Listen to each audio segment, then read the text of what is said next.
আমরা ঘোষণা দিয়ে একটি শান্তিপূর্ণ মিছিল দিয়ে আমরা গতকালকে ঘোষণা দিয়ে এর আগের দিন ঘোষণা দিয়ে একটি শান্তিপূর্ণ মিছিল নিয়ে প্রধান উপদেষ্টার কাছে আসছিলাম স্মারকলিপি পেশ করার জন্য।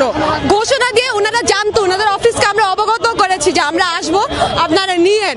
অথচ আমরা এইটুকু আসার পর আপনারা একটু ভাবেন, এই মিছিলের সামনে সবাই আমরা মেয়েরা ছিলাম, বিনা উস্কানিতে একটি শান্তিপূর্ণ মিছিলে এই পুলিশ যারা নিপীড়কদের ধরতে পারে না, ছিনতাইকারী ধরতে পারে না, মব বাঁচাইতে পারে না, ওই পুলিশ এসে আমাদের মারছে, জামা কাপড় ছিঁড়ে ফেলছে মেয়েদের, রোজার মাসে মেয়েদের জামা কাপড় ছিঁড়ছে এই পুলিশ।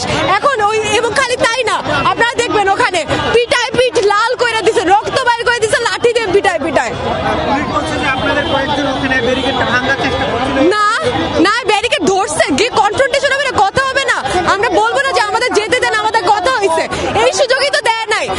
আমি ছিলাম সামনে, আমরা দাঁড়াই বলতেছিলাম ভাই আমাদের যাইতে দেন, আমাদের কথা হয়েছে, আমাদের যাওয়ার কথা, ওরা ওই সুযোগে দেয় নাই, তখনই তারা হামলা চালিয়ে দিচ্ছে। আমরা একটা সাধারণ দাবি নিয়ে, আমরা 9 দফা দাবি নিয়ে ধর্ষণ ও নিপীড়নের বিরুদ্ধে বাংলাদেশ প্ল্যাটফর্মটি আমরা 9 দফা দাবি নিয়ে প্রধান উপদেষ্টা বরাবর যাচ্ছিলাম আমাদের স্মারকলিপি জমা দেওয়ার জন্য।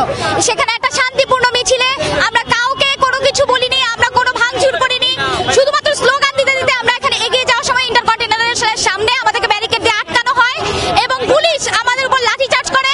আমাদের মিছিলের সামনে নারী কর্মীরা ছিলেন, নারী শিক্ষার্থীরা ছিলেন, একটা নারী পুলিশ এখানে ছিল না, আমাদেরকে পুরুষ পুলিশ দিয়ে লাঠিচার্জ করা হয়েছে, রাস্তায় ফেলে মারা হচ্ছে এবং এইটার কোনো কারণ তারা দেখাতে পারবে না, কারণ আমরা একটা যৌক্তিক দাবি নিয়ে যাচ্ছিলাম। কিন্তু পুলিশ আজকে এটাই প্রমাণ করলো যে এই পুলিশ ধর্ষকের পুলিশ, এই পুলিশ নিপীড়কের পুলিশ।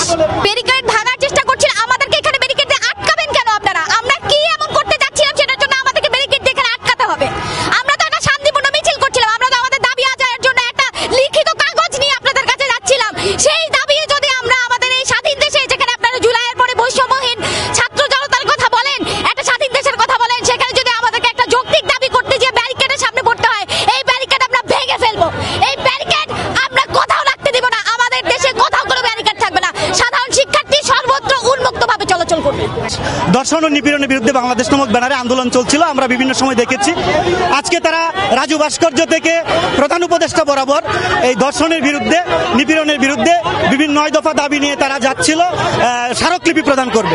শান্তিপূর্ণভাবে এই মিছিল এগিয়ে যাচ্ছিল। এই বাংলা মোটরের এই জায়গাটায় এসে আমরা দেখলাম কিছু পুরুষ পুলিশ সদস্য এই নারী আন্দোলনকারীদের উপরে হামলা করে এবং তাদেরকে বিভিন্নভাবে আহত করে। এটা অত্যন্ত নিন্দিত বিষয়, অত্যন্ত ঘৃণার বিষয়।